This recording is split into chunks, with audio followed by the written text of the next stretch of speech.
तो दोस्तों आज मार्च की 21 तारीख और देखिए मार्च का जो एंड है बहुत जल्द आ जाएगा। ये जो मौसम रहता है ये बहुत बढ़िया रहता है अपने गार्डन में न्यू प्लांट्स को ऐड करने का।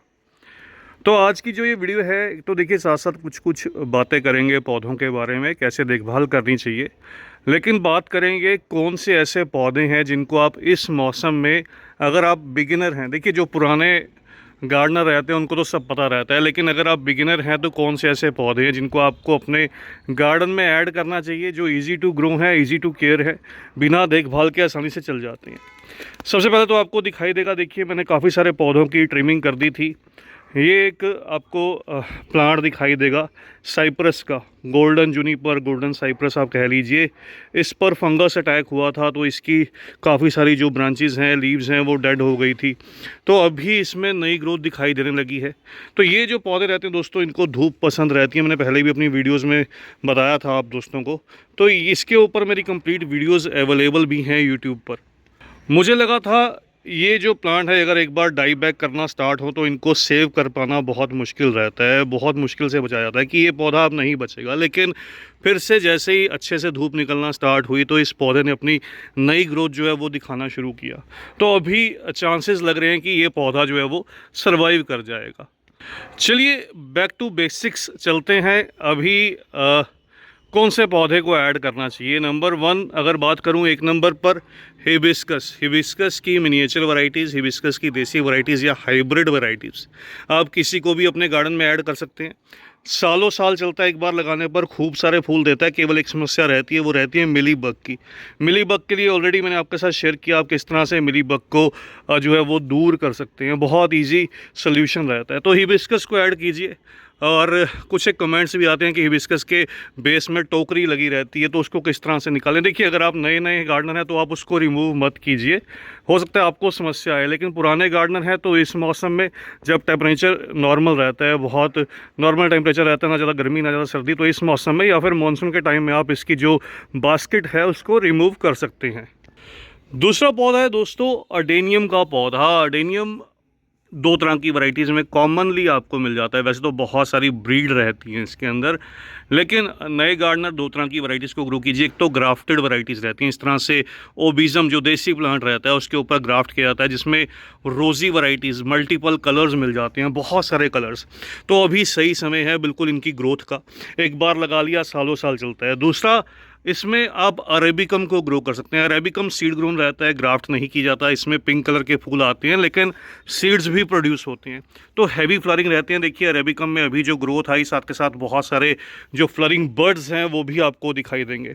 बहुत सख्त जान रहता है, इस मौसम में रिपोर्ट करना सही रहता है। बिल्कुल आप रिपोर्ट कीजिए, बहुत अच्छा आपको जो रिज़ल्ट है वो मिलेगा। ये कुछ ही दिन की ग्रोथ है जो आपके साथ मैं शेयर कर रहा हूँ, बस कुछ दिन में जैसे ही रिपोर्टिंग किया तो नई ग्रोथ दिखने लगी। नंबर 3 है दोस्तों बोगनविलियाज। अब बोगनविलियाज तो आप सब पहचानते हैं, बहुत सारे कलर्स में मिल जाता है, बहुत सारी वैरायटीज़ में मिल जाता है। तो बोगनविलिया को तो हर एक नया गार्डनर जो भी नई गार्डनिंग स्टार्ट करता है उसको ज़रूर से ग्रो करना चाहिए। मल्टीपल ग्राफ्ट भी मिल जाता है इसमें, मल्टीपल कलर्स भी मिल जाते हैं, मतलब कि एक रंग पौधे में कई रंगों के फूल। तो आपकी चॉइस है, आपकी नर्सरी में आसपास क्या मिल जाता है, आप उस तरह से इसको ला सकते हैं, लगा सकते हैं। कटिंग से भी आसानी से लग जाता है। तो ऑलरेडी मेरी वीडियोस भी अवेलेबल हैं, कटिंग किस तरह से ग्रो की जाती है, तो आप बोगनविलिया को ग्रो कीजिएगा।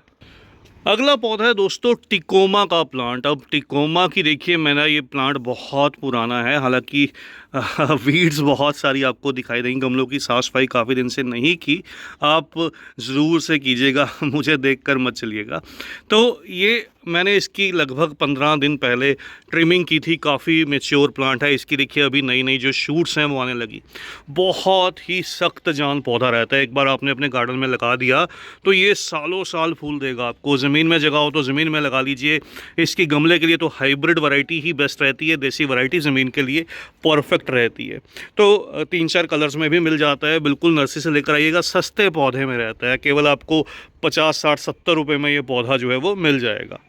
नेक्स्ट प्लांट है दोस्तों, ये कलरफुल प्लांट नहीं है, केवल ग्रीनरी को लिए रहता है, मतलब कि रंग बिरंगे फूल तो नहीं देगा, लेकिन परफेक्ट है नए गार्डनर के लिए। इतना सख्त जान पौधा कि अगर आपने एक बार लगा लिया बिल्कुल सालों साल चलेगा, इंसान से भी ज़्यादा इसकी लाइफ रहती है। तो ये कह सकता हूँ कि देखिए इसको कटिंग से आप लगा सकते हैं, अच्छी मोटी थिक कटिंग से लगा लीजिए। परफेक्ट है बोनसाई के लिए, आप इसके बोनसाई डेवलप कर सकते हैं। ये मेरे काफ़ी पुराने आपको जो पेड़ हैं वो दिखाई देंगे। देखिए आपको इस तरह से दिखाता हूँ, आपको क्लियरली विजिबल होंगे। बहुत सुंदर सुंदर कैनोपीज शेप आप इन पौधों से डेवलप कर सकते हैं। इसका एक बार शौक़ लग गया आपको तो ये ऐसा पौधा है जो आपका बिल्कुल पीछा नहीं छोड़ेगा। आपका मन करेगा कि इसकी तो डिफरेंट जो स्टाइल हैं, जो स्ट्रक्चर है वो तैयार किए जाएं। नेक्स्ट प्लांट है दोस्तों मोगरा का। मोगरा तो अपनी खुशबू के लिए जाना जाता है। इसके फ्लावर्स की मैं कोशिश करूँगा आपके साथ जो पिक है वो शेयर कर दूँ। इस तरह से इसकी पत्तियाँ रहती हैं। मैंने केवल 8-10 दिन पहले इसकी ट्रिमिंग की थी, अभी नई ग्रोथ जो है वो निकलने लगी है। तो बहुत जल्द ये पौधा बुशी पौधे में कन्वर्ट हो जाएगा। ये देखिए नई जो ग्रोथ है दिखाई देगी। तो इस तरह से इन पौधों की कटिंग करने से क्या होता है, ब्रांचेज मल्टीप्लाई होती हैं, पौधे हेल्दी डेवलप होते हैं, नए जो ग्रोथ आती है उसमें नए फूल आते हैं और बहुत सारे फूल आते हैं। तो ये एक बेनिफिट रहता है, इसलिए इन पौधों को ज़रूर से ग्रो कीजिए।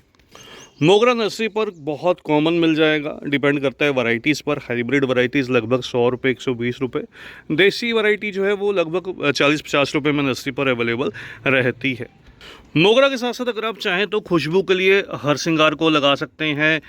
रात की रानी, ये रात की रानी का पौधा है मेरा, इसकी भी ट्रिमिंग की थी, अभी जो नई ग्रोथ है वो दिखने लगी होगी। हरसिंगार तो खैर बहुत बढ़िया एक पेड़ में डेवलप होता है, लेकिन गमले में भी चल जाता है। और ये मेरा हरसिंगार का पौधा है। देखिए इसकी भी मैंने बताया कि ट्रिमिंग कर दी थी, अभी जो नई ग्रोथ है वो निकलने लगी। इसको ग्रो बैग में ग्रो किया, काफ़ी पुराना प्लांट है, लगभग 5-6 साल हो चुके हैं मेरे पास। ज़मीन में होता तो अब तक बड़ा पेड़ बन जाता।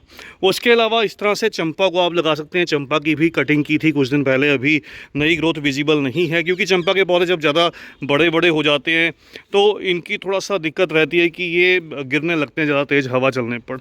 तो इसलिए इनकी भी ट्रिमिंग करना ज़रूरी रहता है। रोड साइड इनकी कटिंग मिल जाएगी, कटिंग से आसानी से ग्रो कर जाते हैं।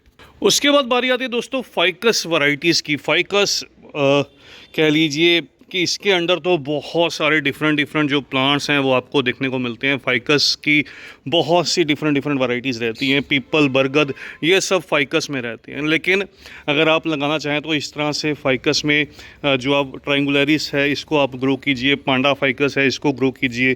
तो इस तरह से जो प्लांट्स रहते हैं उनको आप गमलों में ग्रो कर सकते हैं ईजिली। ये बोनसाई में भी डेवलप हो जाते हैं। हालांकि फूल फाल तो आपको नहीं देंगे, लेकिन ग्रीनरी देंगे। और सख्त जान पौधे हैं, जैसे मैंने शुरू में ही बताया कि बिगिनर फ्रेंडली हैं। ऐसे पौधे जो बिगिनर्स के लिए बेस्ट हैं, उनमें से ये लिस्ट है। तो छोटी सी वीडियो में इतना ही। इसके पार्ट 2 में जल्द ही मिलूंगा आपके साथ। और जाने से पहले जैसे मैंने आपको स्टार्टिंग में ही बताया था, बोगनविलिया अभी के लिए बेस्ट है। देखिए खूब सारे फूल देने लगा। बहुत जल्द इसके पार्ट 2 में खूब सारे और भी पौधे शेयर करूंगा, जिनमें कुछ हैंगिंग बास्केट प्लांट रहेंगे, कुछ गमलों के लिए परफेक्ट रहेंगे। तो आज की इस छोटी सी वीडियो में इतना ही। जल्द ही मिलते हैं किसी और नए टॉपिक के साथ, किसी और नई वीडियो के साथ।